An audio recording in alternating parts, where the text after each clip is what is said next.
یک انسان خودپذیر.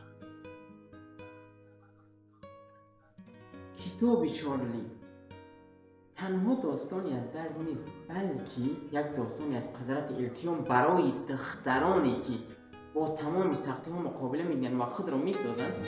در واقع این کتاب خاص برای اونها ساخته شده، خاص برای شمایی که مرا میبینید، خاص برای شمایی که این کتاب را میخونید.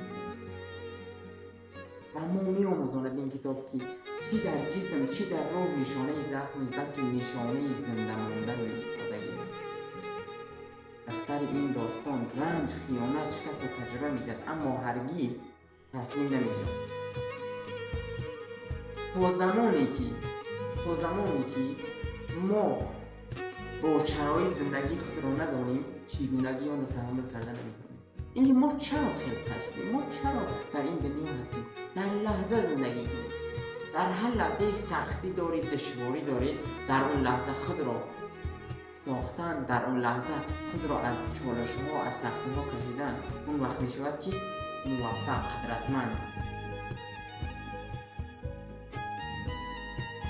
همان گونه که لوئیس میگه در تو می توانی زندگیت رو درمان کنی، بخشیدن کلید آزادی است. خود از تو ببخش. اگر که چارلی تمام کارهای طلا به مواد مبتلا شد، به زخم‌ها و به دردها مبتلا شد، خود را بخشید. تا زمانی خود را نبخشید دیگران نمیتوانند تو را ببخشند. وقتی خود را بخشیدی، خود را پذیرفتی، خود را از تمام سختی‌ها و چالش‌ها کشیدی، اون وقت تو میشوی قدرتمند نفس خود و شخصیت و الگو در جامعه.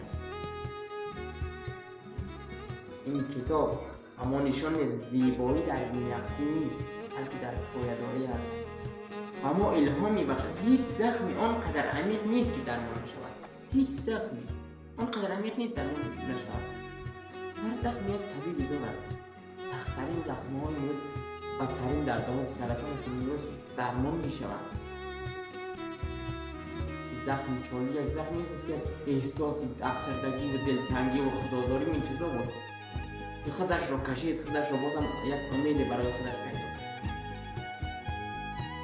که تمام اینها به قول پیامبر اکرم می‌فرماید صبر تاج انسان است، بر طوفان‌ها امید نوری در شب زندان‌ها.